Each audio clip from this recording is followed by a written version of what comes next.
Appeal to Tradition 3, the Scope Problem.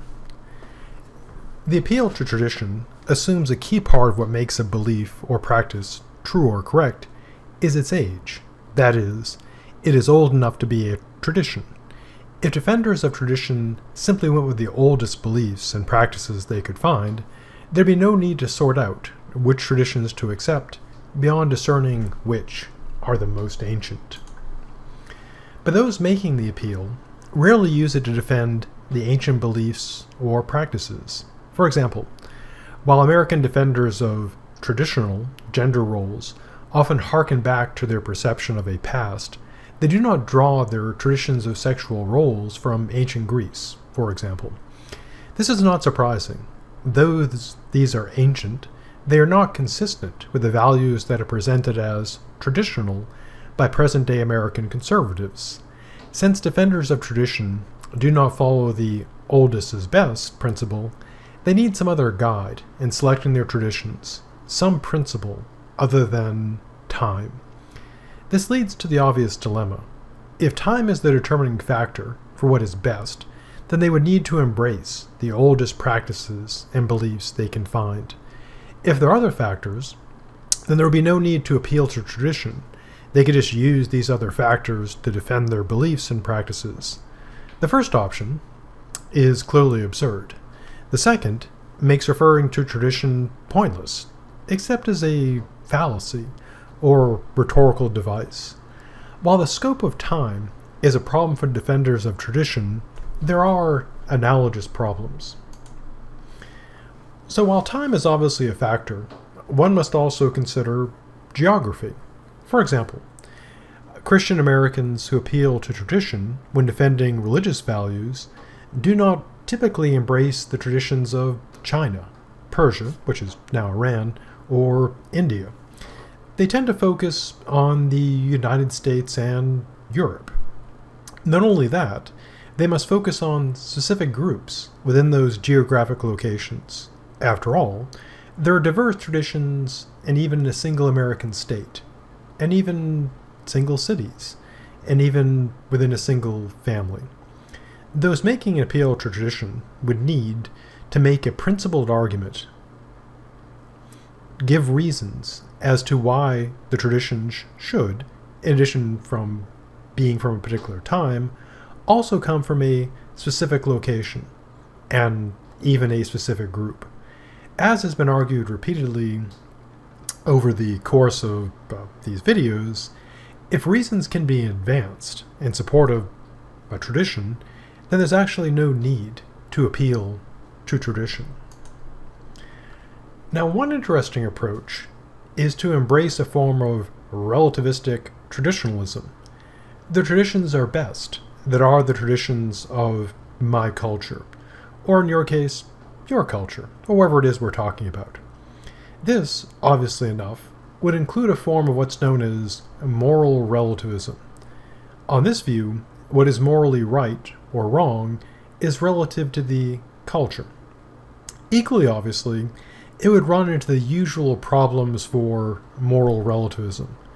One is that relativism entails that a person has no logical reason to accept the values of their culture as being correct. That my culture accepts X gives me only practical reasons to follow X, such as to avoid being harmed, or to seek praise for doing X because the culture applauds it. After all, if I actually know that relativism is true, I would also know that all cultural values are equally good or bad, and it would be entirely an accident of birth that I happen to be here, unless of course I intentionally win here. But even then, it would just be a matter of going to a place whose values are just as good or as bad as any others. There'd be really no reason to pick among them on any logical basis. Another consideration is that relativism seems to end up collapsing into subjectivism. I can presumably form a culture of one, my culture. And this would make my values the correct values. And anyone else can do this too. We can all, we obviously accept that a group can split and have be separate cultures, and you could keep this going until you get down to a single individual, and that would be subjectivism. The individual is what sets what is good or bad.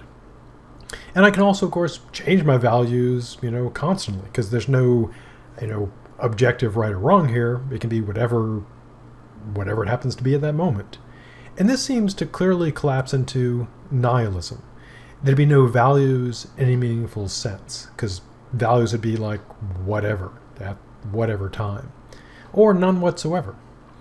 So, in the case of relativism about beliefs, there would, of course, be the usual problems for embracing this sort of relativism about truth. These have been addressed at length by other philosophers, such as Plato, so I won't go into those in this short video.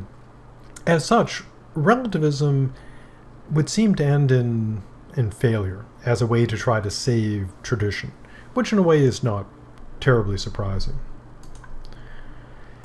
Now, what about an appeal being made to objective truth and objective values? Then invoking tradition would obviously be an error as an argument in favor of these truths and values. Why? Well, there are many traditions that are inconsistent and even contradictory, so they cannot all be correct. So being a tradition, if there's objective truth and objective values, they can't all be correct because they're inconsistent, even contradictory. So what would be needed would be not an appeal to tradition, but arguments to show which beliefs and practices among the multitude of traditions are correct, if any, because all traditions on this view could actually be wrong. So why then do people use the appeal to tradition? One obvious reason is that it can work in terms of winning the argument, in terms of winning taken as persuading people. Fallacies, which always makes me sad since, large part of my career is teaching critical thinking and logic, fallacies often have far more persuasive power than good logic. And as a practical matter, I'm honest with my students and I tell them, if you want to persuade most people, logic is generally a terrible choice because fallacies and rhetoric work so much better. If you're making decisions and you want to make non-terrible ones, then you definitely want to use good logic. Now, invoking tradition can also be seen as a rhetorical device. People often like traditions. I like traditions. You probably like traditions. At least certain ones, obviously. And calling something traditional can give that thing a positive feeling, although it would obviously be unearned unless reasons were given as to why that tradition is true or good. Traditions can also be very comforting and give people a sense of stability and security. Thus, calling something traditional can invoke those feelings. But once again, as a mere rhetorical device, this would all be unearned. It essentially would be, in a way, stealing the safety, security, and positive feeling from the general positive feelings people have towards traditions they like, and just kind of putting them on whatever traditions being used in terms of trying to persuade people with this rhetoric. Now, in closing, I must note the obvious. I do not think that something must be bad because it's traditional. Like all people, I have traditions that I like very much precisely because they are both pleasant and comforting. I think all humans are like that. We, for whatever reason, psychologically, we feel the need for traditions because we like pleasant feelings. We like comfort.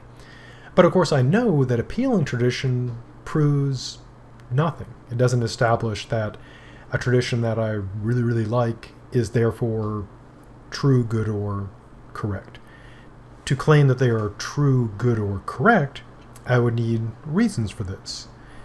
So, for example, if I have to use a silly example, if I have a tradition of eating pancakes after my long runs on Sunday, part of the feeling would be, I find that comforting to have this, the same food, the ritual, and, brings back memories of previous pancake meals that were good. But of course, that doesn't prove that it's good, true, or correct. But I could obviously make the argument that it's a good tradition because pancakes, have lots of carbs, and you need those after a long run.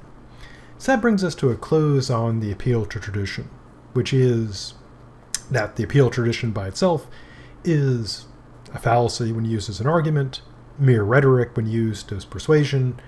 But again, I must emphasize, to avoid any straw man attacks, that I do not think that something is bad simply because it is a tradition. Traditions can be great. But of course, if they are truly great, then there'd be reasons to back them up, more than just there being traditions.